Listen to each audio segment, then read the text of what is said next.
so many people saw this game. Kansas City and Minnesota in the Twin Cities, the matchup there. Taylor Swift, not there. No show.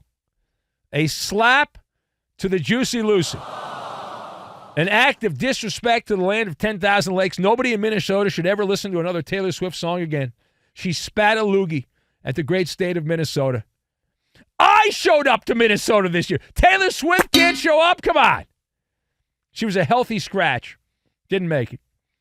So anyway, the game apparently went on. Shocking. I didn't realize the Chiefs could play without Taylor Swift. I thought they had to play only when she was there. But I'm told they did play the game. They went on a schedule. Patrick Mahomes, not a stellar performance. He had 281 yards, didn't go over the 300-yard threshold. He had a pair of touchdowns. The Chiefs controlling the second half for a 27-20 win, not without controversy. More on that later, as some meddling by the officials in this game. So it's odd how the meddling always seems to favor Kansas City lately, ever since Taylor Swift entered the chat. But that's a different conversation for another time. So Kansas City improves to 4-1 on the year. Minnesota drops to 1-4. Better story, losing locker room. So that is where we will go. Many people parsing the body language of Justin Jefferson, the star receiver for Minnesota. He injured his hamstring, and he was seen looking very grumpy on the sidelines by those CBS cameras, and people trying to figure out what exactly does it mean. And so as a longtime body language analyst, I feel like I'm the perfect person to analyze the body language of the star receiver of the Vikings, Justin Jefferson. So we're going to do that right now.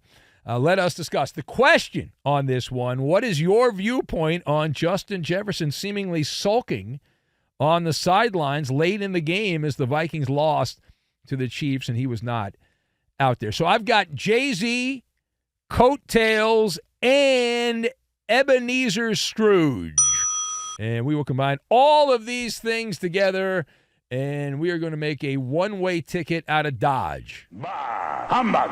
Yeah. Is that what Justin Jefferson wants, a one-way ticket out of Dodge? Well, all right. So the first thing here, speaking of one, number one.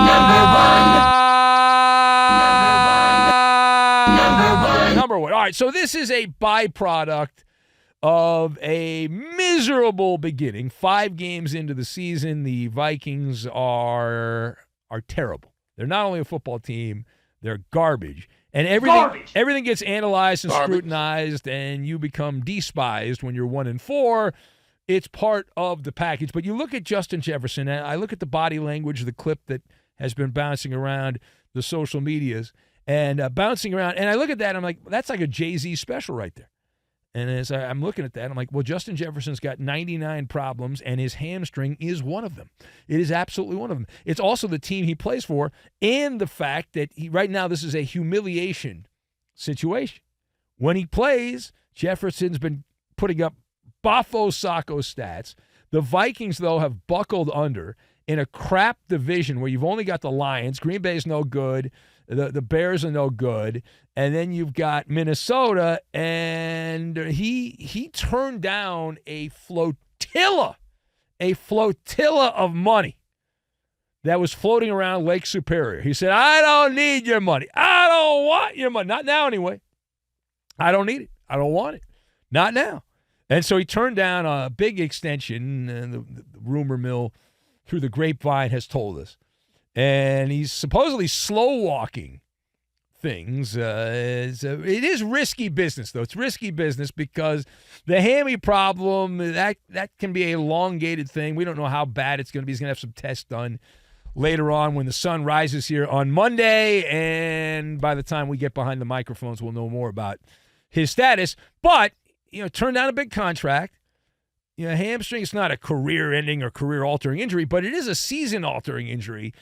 And you're like, well, I could have got that money. I didn't take the money. It's like you start thinking about that. All right, now, page 2. Let's go to Denver. Why? Because that is where the Jets beat the Broncos 31-21 in a storyline that got a lot of attention, the subplot all about the coaching drama, in a great made-for-sports talk radio storyline. during the summer, in the month of July. You remember what the Broncos coach, Sean Payton, told some scribe for the USA Today? It's amazing. Nobody reads the USA Today anymore, right? They used to read the weather map, but people have phones now. They don't even look at the weather map anymore. I mean, there's no reason to read the USA Today. I don't really care about that. Anyway, Sean Payton, for some reason, talked to, apparently they still employ writers at the USA Today. Who knew? And Payton talked to one of these guys, and he's talking about Nathaniel Hackett, the guy that he replaced as Broncos coach. He said what he did in 2022, one of the worst coaching jobs in the history of the NFL. He also accused the Jets of trying to win the offseason, if you remember, with Aaron Rodgers and Hard Knocks and all that. Now, Payton failed to add any more fuel to the fire in terms of the coaching battle royale after the game. When asked point blank whether Nathaniel Hackett got his revenge for Payton and his commentary, Payton told reporters, quote, "Listen, they played better than us. I credit Robert," meaning Saleh, "and that staff. They won the game. That's how I look at it," close quote. So afterwards, the Jets, I mean, you would have thought they had won the Super Bowl. They beat a bad Bronco team, and they were celebrating. I think they might have had some champagne. I don't know if they did or not, but it certainly felt like a champagne celebration. Man, is this embarrassing. And they even gave a game ball. They gave a game ball to Nathaniel Hackett. All right, so let's discuss that.